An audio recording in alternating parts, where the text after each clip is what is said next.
Là, on s'est concentré, c'était vraiment passionnant, sur cet impact 2022-2023 d'E-Mail Media. Et là, l'idée maintenant, c'est plutôt d'ouvrir la fenêtre sur 2024 et 2030 et de continuer nos échanges, nos réflexions pour voir comment on pourrait orienter justement l'impact de Be-Mail Media sur ce court terme et ce moyen terme. Je m'appelle Raphaël Rérol. Je travaille, au monde depuis toujours, à mon échelle historique, pour être au courant que quelque chose s'est produit. Les gens n'ont plus besoin de nous et d'ailleurs, voilà, ils ont 1000 autres moyens. Mais en revanche, pour savoir comment les choses se sont produites vraiment, alors oui, ils ont très besoin de nous, je pense. Je pense qu'il faut absolument faire comprendre, heu, aux gens à qui vous vous adressez, heu que le journalisme est un métier et ce que c'est que ce métier. Voilà. Parce que le fait que ce soit un métier, soudain, si et les gens, très souvent, les gens ne pensent pas à ça, mais le fait que ce soit un métier, ça fait déjà tomber un certain nombre d'intentions malveillantes. Si vous faites votre un journaliste qui fait convenablement son métier, il il a qu'un intérêt, c'est d'informer, voilà. Donc ça, ce serait la première chose. Le problème des journaux, sérieux, c'est qu'en fait, c'est ce que tu disais, ça coûte quand même de l'argent, ça laisse, toute une partie de la population, et puis ça coûte pas que de l'argent, ça coûte de la formation. C'est-à-dire, pour pouvoir, s'intéresser à des sujets, puis, essayer de les comprendre et cetera. Voilà, ça laisse une partie des gens, sur le bord du chemin. Oui, moi je reste convaincue que dans une société absolument n'importe laquelle, c'est absolument capital d'avoir des gens qui ont les moyens, au minimum, de savoir ce qui se passe. Voilà. Qu'ont faire, la Chine, la Russie.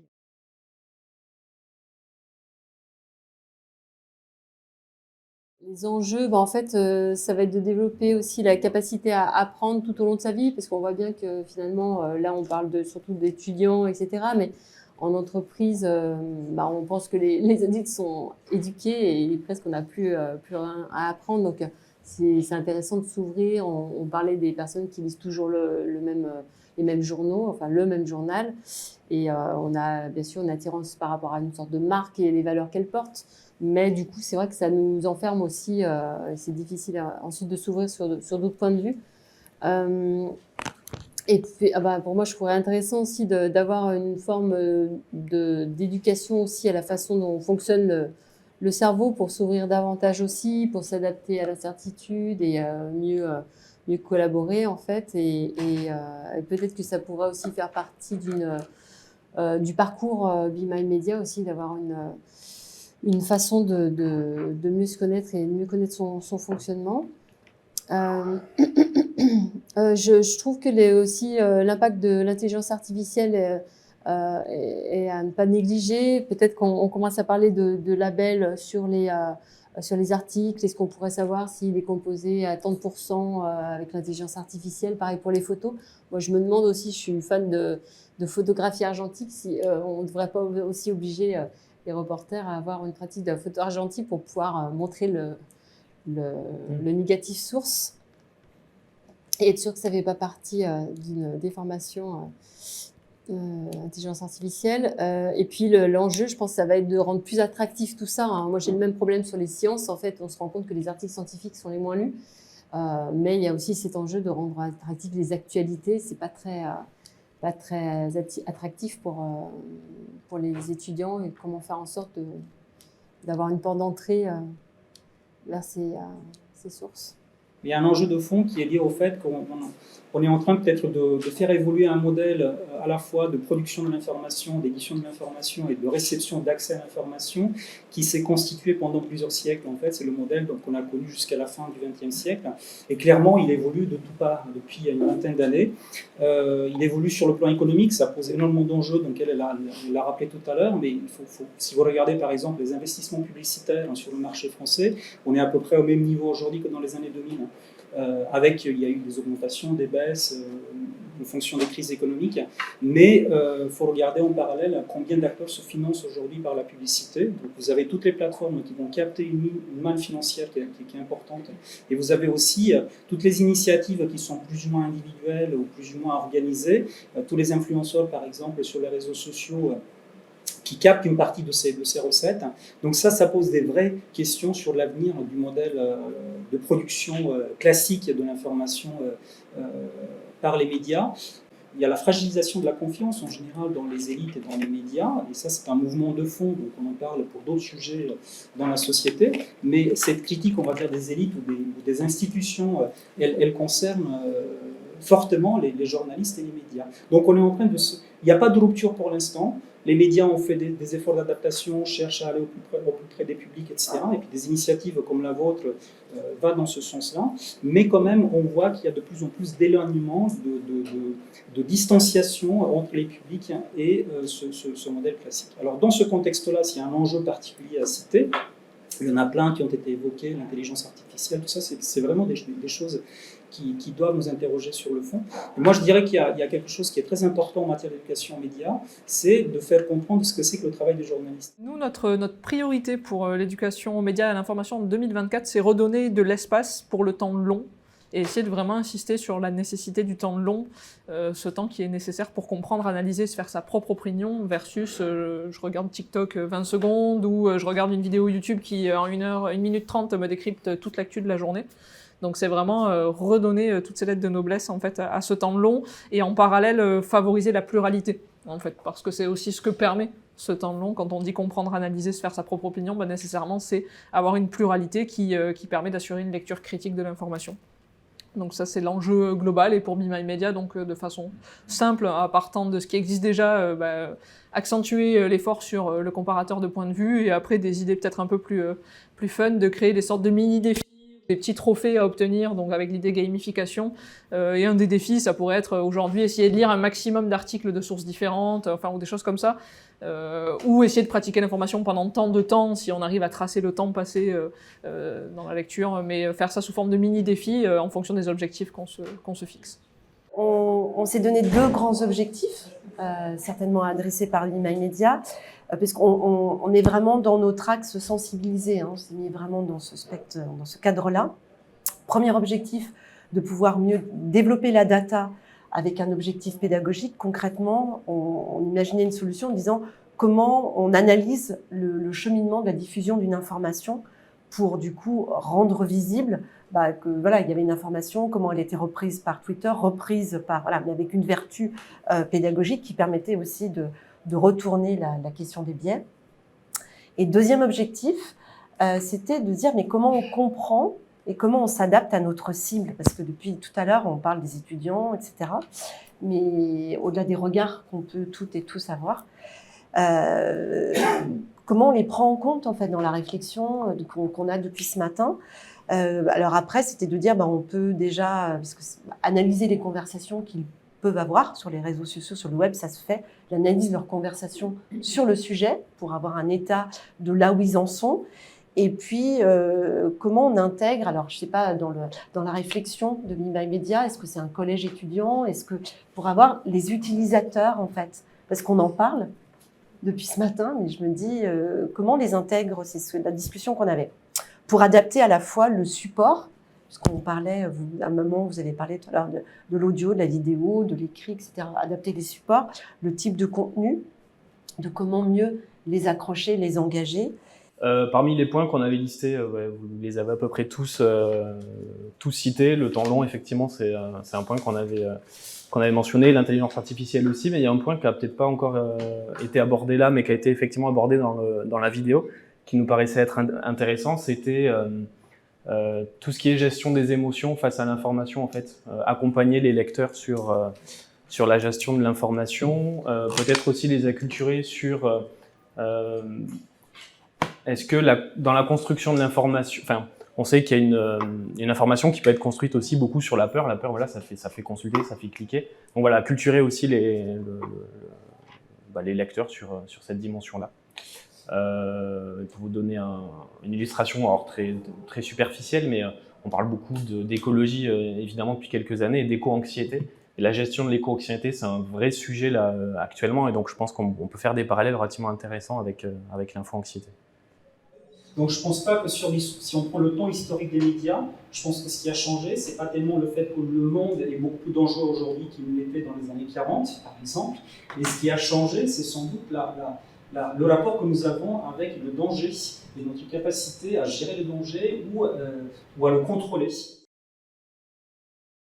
Pour amplifier, on va dire, l'impact de Bima Media, d'arriver, et ça c'est plutôt sur la partie plaidoyer, mais à inscrire vraiment l'éducation aux médias, à l'information, dans des parcours de formation obligatoires, donc que ce soit les parcours de formation des enseignants, le parcours de formation, enfin je pense que vous faites un petit peu déjà, travailler avec des rectorats pour l'inscrire dans des maquettes pédagogiques, ou dans l'enseignement supérieur, enfin voilà, comment arriver à partir du moment où on fait le constat que c'est un enjeu démocratique essentiel, à l'inscrire voilà, de manière obligatoire avec à chaque fois une évaluation pour essayer de faire en sorte que ce soit suivi de manière le plus assidue possible. Et voilà, ça pour moi, ça dépasse bien les médias, enfin, ça bénéficie indirectement, mais c'est de dire comment on inscrit cet enjeu-là le plus largement possible dans les parcours de formation. Bima Media pourrait être le relais auprès des prescripteurs pour pouvoir justement aider à la modification de la perception de ce qu'est l'éducation aux médias pour être un peu plus, développer l'esprit critique, pour peu qu'on embarque aussi toute la sphère, prof, les formateurs. En matière de déploiement de solutions numériques éducatives, il n'y a pas de baguette magique. Les solutions, elles ne sont pas là pour remplacer toute ou partie du travail des enseignants, mais bien pour appuyer le travail de l'enseignant. Et donc, il n'y a que l'enseignant lui-même qui peut décider s'il va intégrer ça dans sa pédagogie et comment il va intégrer ça dans sa pédagogie. Et donc, travailler avec les institutions, c'est effectivement une bonne chose parce qu'on ne peut pas aller contre eux, mais l'adoption de la solution, elle tient vraiment à l'enseignant qui choisit d'utiliser pour cette thématique-là cette solution plutôt qu'une autre. C'est sa liberté pédagogique. On a la chance en France que les enseignants soient très très attachés à leur liberté pédagogique. Et c'est une très bonne chose parce que c'est ce qui permet aussi d'avoir différentes solutions qui voient le jour et qui puissent être déployées.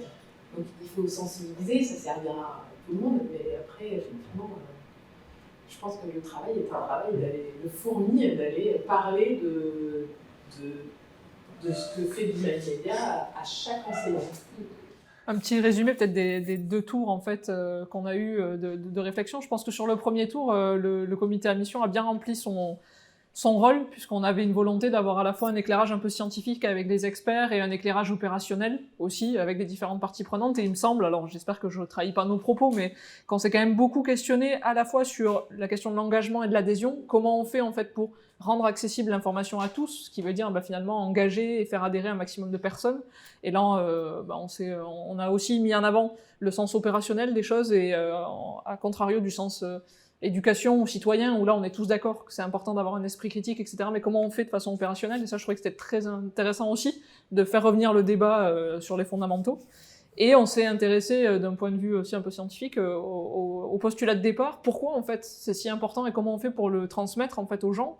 Et puis quelque chose qui parfois est oublié, c'est la finalité. Une fois qu'on a cet esprit critique, comment on le pratique? Et finalement, il y avait des idées assez intéressantes là-dessus de comment on fait un débat apaisé en fait. Est-ce qu'on peut pas donner des outils Et donc ça, je trouvais boucler la boucle. On avait vraiment cette idée d'adhésion et puis quel postulat au départ et comment une fois qu'on l'a, qu'est-ce qu'on en fait? Et je pense que si on redonne le sens, effectivement, peut-être que ça peut aider et on redescend des grandes considérations philosophiques, peut-être pour s'intéresser à ça. Après, sur le deuxième tour, je pense qu'on a eu énormément d'idées. Là, c'est un peu difficile de trouver forcément un fil rouge et ça serait même réducteur. Moi, ce que je trouve intéressant pour le comité à mission, c'est peut-être de se demander maintenant comment nous, parce qu'on va le faire vivre. Alors, c'est un peu mon rôle en tant que présidente, mais j'ai besoin de vous. Parce qu'on a eu plein d'idées qui peut-être vont être pour 2024 ou peut-être pour 2026 ou pour 2030 et peut-être se dire qu'aujourd'hui, c'est le début d'une autre aventure et de rester nous aussi en contact comme je le proposais au départ pour faire vivre ces idées-là et se demander si on pourrait être disponible aussi en fonction de nos compétences et pour l'entreprise, pour Bima Media, en fonction des sujets qu'ils vont choisir de développer, parce que bon, je sais que j'ai fait peur à Kevin avec mes multiples idées, mais chaque chose va venir en son temps, donc voilà, je pense que peut-être je voudrais conclure ce tour-là sur, ça a été une matinée très très riche, et faisons-la vivre, donc moi je me proposerais de vous faire un petit mail à tous, déjà pour que tous ensemble on ait une mailing list, après s'il y a d'autres idées qui émergent, on verra, et puis on peut créer autre chose, mais se dire qu'on va se voir une fois par an, peut-être qu'on peut créer des échanges informels sur des sujets, partager l'information, se revoir, alors peut-être pas forcément tous en même temps, parce que c'est toujours une grande organisation, mais ça peut aussi être des petits groupes, etc. Donc gardez tout ça en tête et surfer sur cette dynamique positive. Merci. Bravo. Un tout petit mot du coup de remerciement. Déjà, je vous remercie toutes et tous quand même de votre participation. On est conscient que votre temps est vraiment précieux et c'est une richesse vraiment très forte pour nous d'avoir compté sur votre présence aujourd'hui. Je remercie évidemment Justine pour toute l'implication qu'elle a précédente et nous propose de continuer d'avoir. C'est pareil, c'est très précieux pour nous. Adrienne pour l'accueil. On est très heureux de pouvoir se réunir sur une émission au sein de l'Université de Lyon 3, tous les projets qu'on mène ensemble. Et puis remercier aussi l'équipe, en particulier Julien et puis Anaël, surtout presque, dont c'est presque l'aboutissement de 2 ans de travail sur ce sujet de la mission. Ça peut donner un peu la face d'énergie de l'iceberg, mais ça a nécessité nombre de réunions de travail, de travaux, de production, etc.